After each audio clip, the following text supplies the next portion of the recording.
my name is Joan. I was actually born and raised in Honolulu, Hawaii, as you can tell by my tan.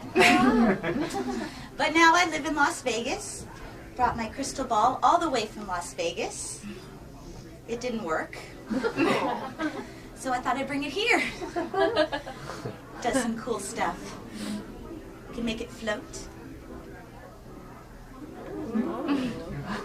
Sometimes we can take it and, oh, did you want to see it there? Oh, sorry, it's right there. Actually, sometimes we can see things inside of it. Like for you, for example, what is your name? Edward. Edward.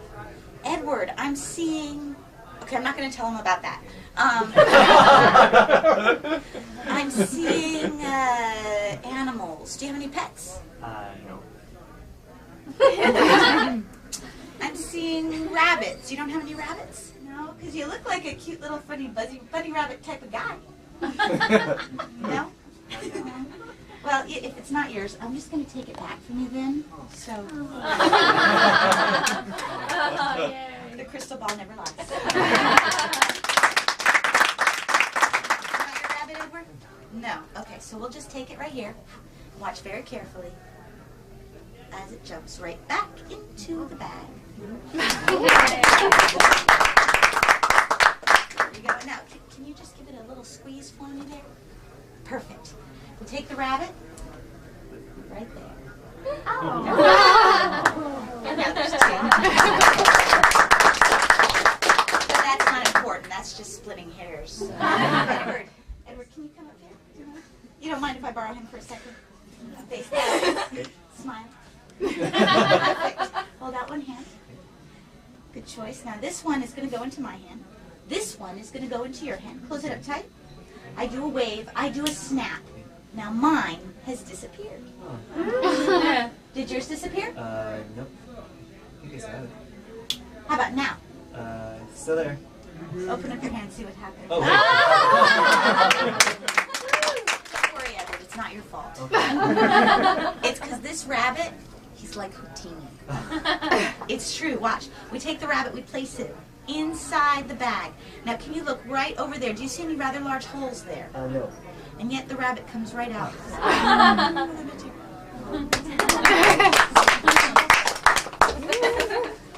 He's a double checker, isn't he? Are you in management? I'm actually a math teacher. Oh, yeah. Explains a lot. Check your work. Okay, Edward, hold out your hand again. We're going to put both rabbits inside your hand. Okay, we've got one there. And we're going to do a wave. We're going to do a snap. Did you feel that? I heard and felt the snap. You heard and felt the snap. Excellent. Come right over here. Oh, open up your hand. See what happens. Oh!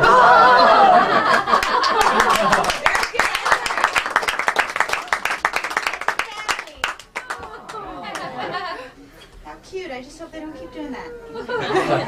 You know, your purse is only so big, and it doesn't matter how small it is. You still can't find anything. I need to save room. I need to have room for, you know, my cards. Something every lady should carry. Now, when we think about cards, we think about card games. We think about fortune telling. I'm from Vegas. We think about gambling. Any gamblers here tonight? See, it's funny. In Vegas, you ask that, everyone's like, yeah! In California, you ask this, and you get, I need to see on my lunch break, but don't tell my boss. You know? So, he's laughing because it's true. Yeah. Well, I'm going to tell you about a friend of mine in Vegas. See, there was a man whose name was Joe, who wasn't very bright. 'Twas gambling he loved so much, it gave him great delight. But since Joe was a simple man with quite a few loose screws, while playing cards with other men, he was inclined to lose. This wasn't until he met a man who was known to lie and cheat. He taught Joe things that he could do, so he could not be beat. Joe then went home and marked some cards within these tiny spaces. But Joe, he being not too bright, marked twos and not the aces. Joe then went off to show his skill to all the guys in town. He made a bet that 4 of a kind could easily be found. The guys all bet with happy haste. There was money on the line. Joe cut the cards, and when he did, the 2 came out just fine. Now the guys, they looked with skeptic eyes. It was only just a 2. But then, out came the second one. Too lucky to be true. Worried, though he'd practiced hard, his luck could still run out, Joe flipped the card so he could see if his twos were still about. The third one came with fancy hands. He flipped them 1, 2, 3, and calmly showed the card and smiled, as happy as can be. He never wins, the guys, they thought. How is he doing this? The fourth one came with a snappity pop. Joe said, I never miss.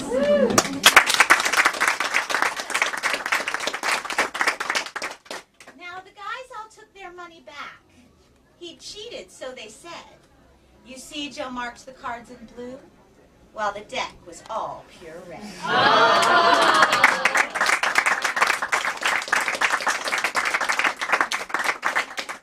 Yes, magicians love finding fours of a kind. Now that's one way to do it. Here's another way.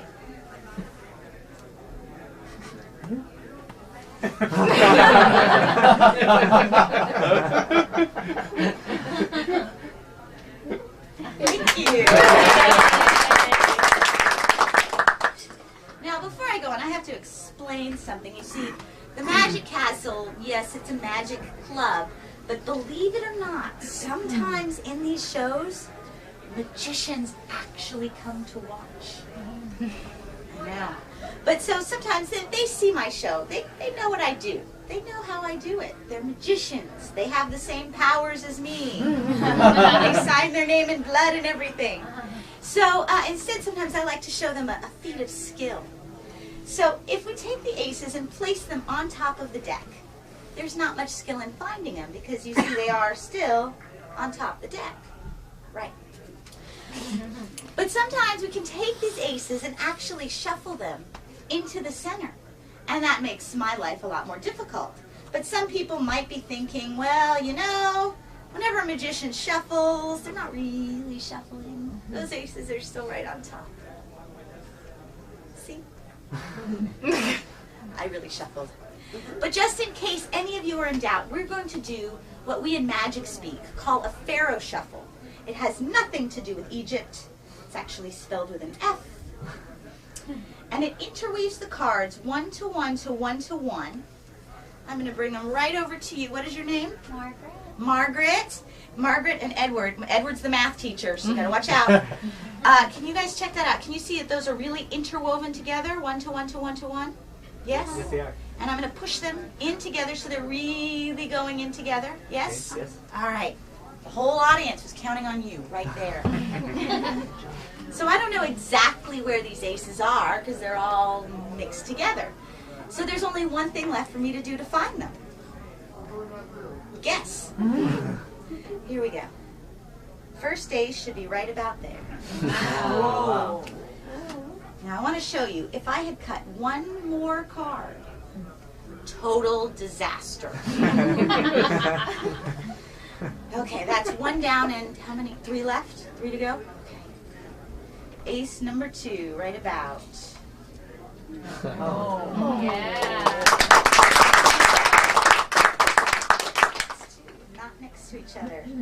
Now, as this goes on, this actually gets more and more difficult. Because now the luck factor is really decreasing. And we can calculate that. Here we go. Ace number 3, right about. All right. Now the last ace, that's the one I always have trouble with. Because it's the hardest one. There is only one left. Now I don't think it's too close to the bottom. I don't think it's too close to the top. I think it's a little closer to the center. So maybe if you right there with your fingers like this. Yeah, yeah, I can see everything. Maybe you could help me out. What's your name? Elon. Elon. Elon, I'm not quite sure exactly where this ace is. Okay, so maybe you could give me a number between 10 and 20. 15. 15. Is that a lucky number? Not particularly. You mean you're staking my magical career on a random number? Great. 15. Let's go for it. 1, 2, 3, 4, 5, 6, 7, 8, 9, 10, 11, 12, 13, 14. You wanted 15?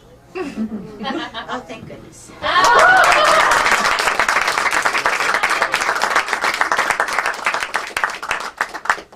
Yes, we love finding our four of a kind.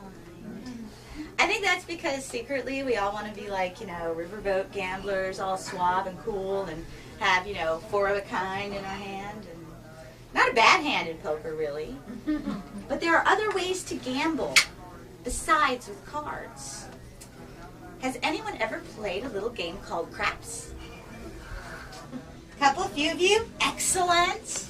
Because I just happen to have a pair of dice with me. So this will be fun. What is your name? Debbie. Debbie. Can you check that out? And you over here? Your Mike. name? Mike? Can you check that out? Now, at a glance, do you know how to tell the difference between real dice and fake dice? Now, you can say no, because even though I have the power to read your mind, the other people don't, so I have to share. No, I don't know. No. You don't know? But these look pretty real. They are real. That's why. You can tell by the numbers. See, the opposite sides of the dice actually add up to 7. So opposite of the 6 is the 1, the 5 is the 2, the 4 is the 3. Now, those of you who do not have dice, you can check this on your Monopoly sets at home. In the last show, someone suggested Yahtzee, so that works too. Here we go. That's one. That looks good? Absolutely. And that one look good? Yep. Very good. Now, if we take the dice and we place them together, the opposite sides have to add up to 14, because 7 plus 7 is 14. Excellent high school graduates. Now, you don't understand. I live in Nevada. We are 48th in the nation in education. When I get an answer to 7 plus 7, I'm happy. So another way to make 14, we have 11 on one side, we have 3 on the other. Makes 14. You can't have 11 on one side and 11 on the other. No, you got to have 3, because that's the rules of dice. Yay. Now it doesn't work conversely either. We can't have 3 on one side and 3 on the other. No, there's got to be 11. Right. These numbers are kind of complicated. Should I go simpler? Yeah. We'll go simpler. We're going to do 5 and 5 makes 10. 2 and 2. 4. Very good. Now together they make 14. And when you two looked at the dice, those spots or pips were actually drilled into the dice, yes? Yes. Yes. So I couldn't just take a spot and move it over and make it 6 and 4, right? No, because 6 and 4 only works with 2 and 2. Or it doesn't work with 2 and 2. 2 and 2 only works with 5 and 5. Should we go simpler? Yeah. 2 and 2 makes 4. What's another way to make 4 besides 2 and 2? 3 and 1. What? 3 and 1. But see, 3 and 1 only works with 6 and 4, doesn't work with 2 and 2. Now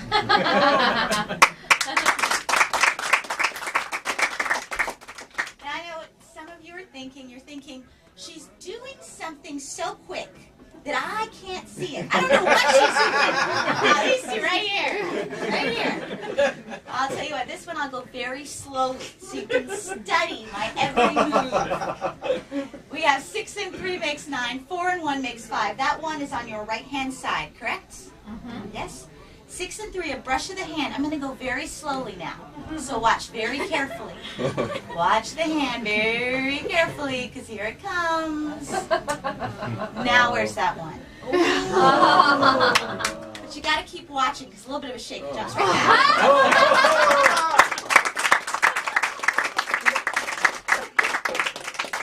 Now this actually almost got me kicked out of a casino. When I first moved to Vegas, I was working in a casino, and one of the craps dealers asked to see a trick.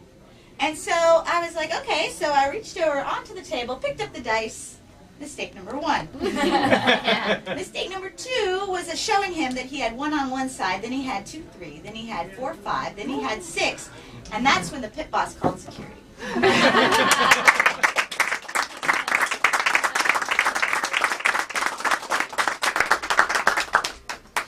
Now we're going to move from beyond the gambling back into the magic realm. And what is your name? Jean. Jean. I was wondering, Jean, do you think you could come and sit right over here and be the star of the show for just a little bit? Perfect. And where are you from? Minneapolis. Minneapolis. It's cold. Yes. It's very cold. And are you visiting California or do you live here now? Visiting. That's a long commute. She wins for the drive here. You guys were complaining for driving from Orange County. All right, do you play cards? No. Excellent. Well, let me explain a few things then. Okay. We have numbers 2 through 10, and then we have a J, a Q, a K, and an A. Now we also have these things called Valentines, Okay. diamonds, Yes. puppy paws, Okay. and pointy shovel things. This helps. The diamonds and the Valentines are red, the puppy dog's feet and the pointy shovels are black. Sure. Okay. Now that we've got that taken care of, we are going to put a few cards under here.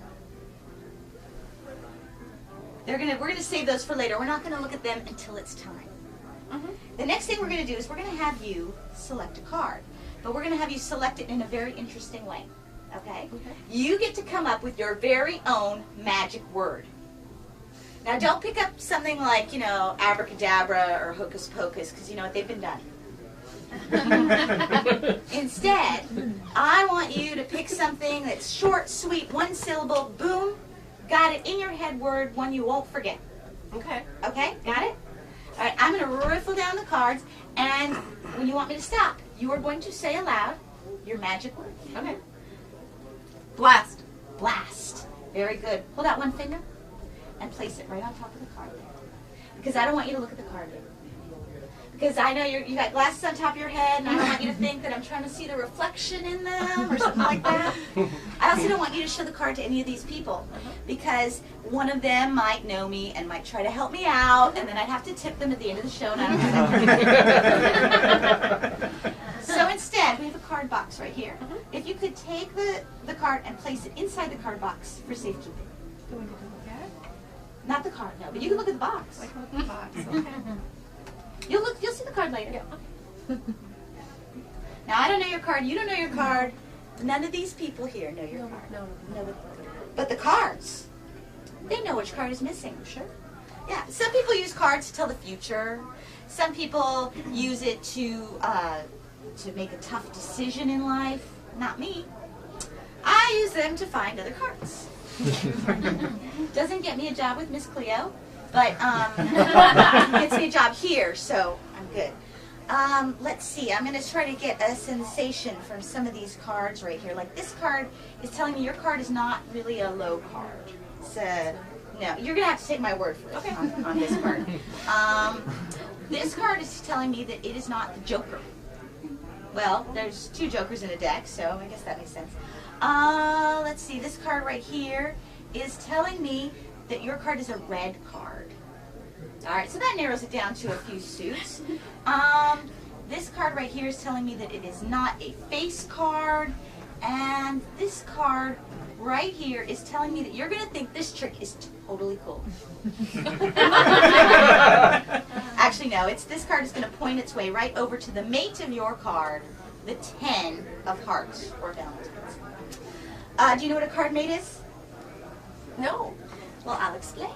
It's okay. These people, they don't know it either. Okay. But they're not on the spot, so I'm just asking you. Right. That's fine. It's the same number, Uh-huh. same color, Okay. different suit. Okay.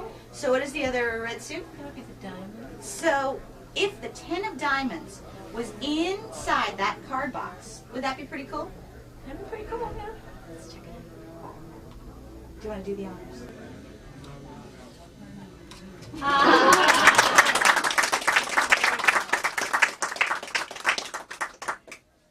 But that's not the finale. No. No. That's not even the coolest part. Okay. Well, here's the thing. Do you remember, before we started to do anything else, we put some cards underneath that card box? Yes. And I said we wouldn't look at them until it was time. Yes. Guess what? It's time. It's time. Do you remember your magic word? Yes. What was your magic word? It's blast. Blast. Let's check it out. Huh?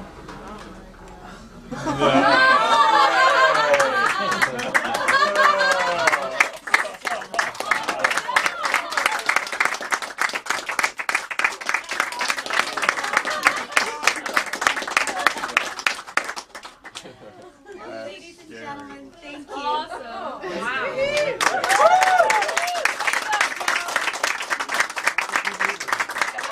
Thank you so much. My name is Joan Ducour. Your exit is through that secret panel right over there. Please enjoy the rest of your shows today, and thank you so much for enjoying it.